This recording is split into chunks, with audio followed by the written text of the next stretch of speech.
Meu nome é João Sampaio, sou estudante de Medicina da Universidade Vila Velha, no Espírito Santo, e nesse vídeo vou contar um pouco sobre a minha experiência de como foi participar do edital Aristide Pacheco Leão no ano de 2025. Nesse ano, eu tive a oportunidade de desenvolver um projeto de pesquisa no Laboratório de Biologia Molecular no Instituto de Farmacologia da Universidade Federal de São Paulo, a Unifesp, sob orientação da professora Helena Nader. E como funciona esse edital? São oferecidas uma quantidade de vagas anualmente, no meu ano foram 60 vagas, para que alunos fora do estado de São Paulo possam desenvolver algum projeto dentro de um laboratório de uma instituição paulista. Aberto o edital, é feito então um processo de inscrição que demanda o preenchimento de alguns critérios, dentre os quais é importante destacar o aluno interessado ter desenvolvido ou estar desenvolvendo uma iniciação científica, com bolsa ou não, o aluno desenvolver uma boa carta de motivação e também ter uma boa carta de recomendação do seu orientador. A partir de então, é publicada uma lista de orientadores interessados em receber alunos das instituições paulistas, a partir da qual são formadas pares. O aluno então é selecionado para passar um período de 35 a 50 dias na instituição paulista e para que possa arcar com suas despesas de estadia e deslocamento, o aluno tem direito a receber uma bolsa no meio do programa. Bom, antes de falarmos especificamente sobre a minha linha de pesquisa desenvolvida, é importante contextualizar que o Laboratório de Biologia Molecular, coordenado pela professora Helena, é amplamente reconhecido pelos estudos envolvendo glicosaminoglicanos, em especial as heparinas e seus subtipos. Bom, somado a isso, quando me inscrevi, manifestei meu interesse pela área de oftalmologia, dentro da medicina. A partir disso, direcionamos a minha linha de pesquisa para algo que envolvesse heparina no trato de doenças oftalmológicas de grande prevalência, como a retinopatia diabética e a degeneração macular relacionada à idade. A partir desse direcionamento, a nossa pesquisa buscou investigar a purificação, caracterização e relação entre antitrombina e os diferentes tipos de heparinas com seu potencial anti-angiogênico com enfoque nas doenças oftalmológicas. Bom, agora que a gente já sabe o tema da minha pesquisa, eu vou explicar um pouco mais como que foi dividido o meu tempo e as minhas atribuições no laboratório durante esse período. Inicialmente, a professora Helena ela preparou aulas particulares para retomar conceitos de homeostasia e também aprofundar questões dentro do tema. Em seguida, eu fui para o campo, fui para o laboratório, onde aprendi as técnicas necessárias para a pesquisa e, por fim, fui surpreendido com a oportunidade de acompanhar ambulatórios de oftalmologia, tanto do Instituto da Visão, o PECO, sob orientação do professor Luiz Belfort, e também ambulatórios de oftalmologia com um foco na área de retina da Escola Paulista de Medicina. É importante destacar esse foco na área de retina, que é onde tem as doenças que mais se beneficiam com esse efeito anti-angiogênico das heparinas. Agora, adentrando no mérito do projeto de pesquisa, eu vou explicar um pouco mais acerca dos experimentos que foram realizados no Laboratório de Biologia Molecular.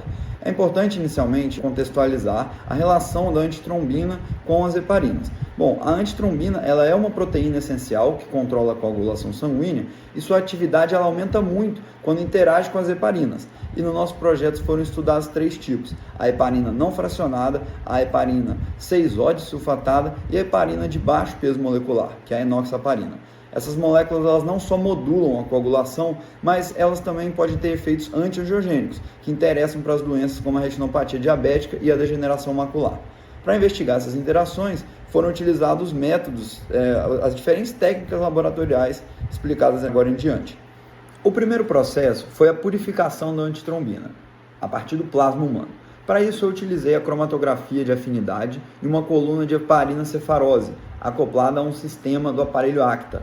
Essa técnica ela explora justamente a afinidade que a antitrombina tem pela heparina.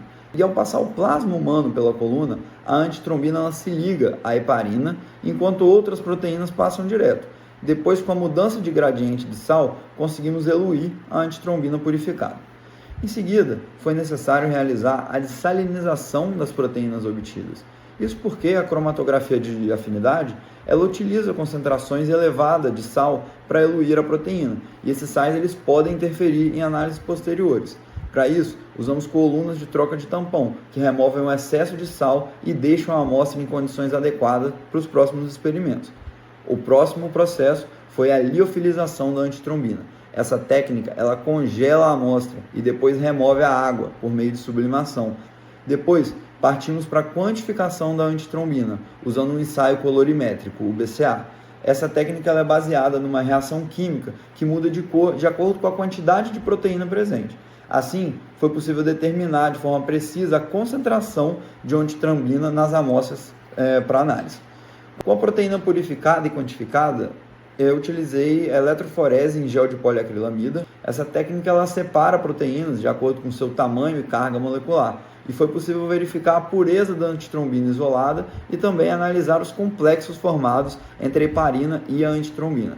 Por fim, realizei a análise conformacional das interações entre a antitrombina e as heparinas por meio de espectroscopia de dicroísmo circular.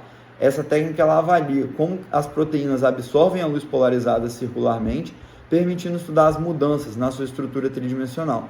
E assim foi possível observar como a ligação da heparina, em suas diferentes formas, altera a conformação da antitrombina. Bom, o resultado das análises, em especial aquelas que mostram a interação dessas moléculas, eles mostraram que a literatura já descreve que a ligação entre a antitrombina e as heparinas ela ocorre principalmente por meio de interações eletrostáticas, já que a heparina é muito rica em grupos de sulfato carregados negativamente, enquanto a trombina ela possui regiões carregadas positivamente que favorecem essa ligação. Os nossos resultados eles mostraram que o tipo de heparina utilizado ele influencia diretamente na formação, dos complexos. Isso pode ser visto tanto no perfil de mobilidade da proteína, quanto nas mudanças estruturais observadas. De maneira geral, o padrão de sulfatação e o peso molecular da heparina foram determinantes para o tipo de interação que ocorreu. A análise por dicroísmo circular reforçou esses achados, e quando a antitrombina foi incubada com a heparina padrão ou com a heparina 6O sulfatada, nós observamos uma diminuição no conteúdo helicoidal e um aumento nas regiões mais desordenadas da proteína, o que sugere que houve um rearranjo conformacional importante.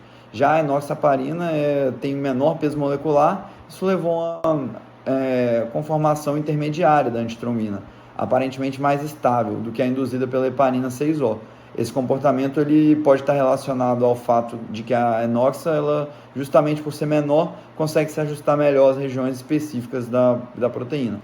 No nosso estudo ficou claro que diferentes heparinas alteram a conformação da antitrombina de forma diferente, o que pode impactar diretamente na sua função biológica. Do ponto de vista clínico, isso abre uma perspectiva importante. As heparinas modificadas, considerando seu efeito modulador, elas podem ter um papel potencial no controle de doenças associadas à angiogênese, como a retinopatia diabética e a DMRI. No entanto, é importante destacar que esses resultados eles ainda precisam ser confirmados em modelos mais próximos da prática clínica. Bom, a minha impressão final sobre o programa ela diz respeito a um crescimento profissional e pessoal muito grande, porque o programa possibilitou abrir uma porta que não é tão comumente aberta na faculdade de medicina. Por mais que nós sejamos habituados a fazer pesquisa, a iniciação científica, o enfoque é muitas vezes clínico. E ter a oportunidade de vir para um laboratório, em especial de biologia molecular, permitiu vislumbrar, compreender como é a aplicabilidade dessa pesquisa em uma área da medicina, seja no caso a oftalmologia. Isso abriu uma perspectiva que dificilmente seria aberta de outras formas, em especial na faculdade de medicina. Então, eu tenho muito a agradecer por essa oportunidade, agradecer em especial à Academia Brasileira de Ciências por oferecer essa oportunidade a alunos de fora de São Paulo e conjuntamente à FAPESP, que contribui de forma tão presente, nos orientando e oferecendo fomento que possibilita essa estadia em São Paulo. Um agradecimento em especial à minha orientadora, a professora Helena Nader, uma referência nacional e internacional no tema da hemostasia, e agradecer especialmente a toda a equipe de técnicos que me recebeu tão bem durante a minha estadia, técnica Elza, doutora Aline, o Cássio, que desde o primeiro dia me acolheram e me ensinaram com muita calma, muita paciência, todas as técnicas desenvolvidas aqui na rotina desse laboratório, que com certeza contribuíram muito de forma direta e indireta, assim como cumprem com o propósito do estímulo da vocação científica. E por fim, agradecer também ao professor Rubens Belfort, que abriu as portas do Instituto da Visão, professor Ivan Mainar, que também me possibilitou acompanhar a rotina do ambulatório de oftalmologia da Unifesp, e, por último, ao meu orientador, professor Thiago Cabral, o qual eu conheci através do programa de extensão Núcleo Avançado de Retina e Pesquisa, o NARPO, que me introduziu no mundo da iniciação científica, fazendo com que eu conseguisse participar desse programa tão enriquecedor.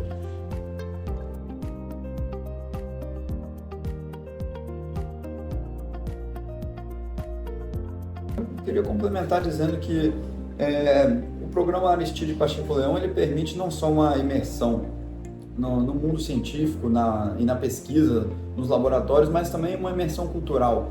Por conta do período que se passa em outra cidade, no meu caso em São Paulo, os 45 dias em que passei aqui, eu pude fazer uma imersão na rotina paulista, conhecer um clima novo, uma cidade nova, uma cultura nova, a qual eu já conhecia, mas por curtos períodos, para participar de um congresso, para vir a um evento, e dessa vez viver tudo isso, explorar o centro da cidade, explorar os arredores da universidade, conhecer melhor a cultura paulista foi uma experiência muito enriquecedora e eu tenho muito a agradecer por ter tido essa oportunidade.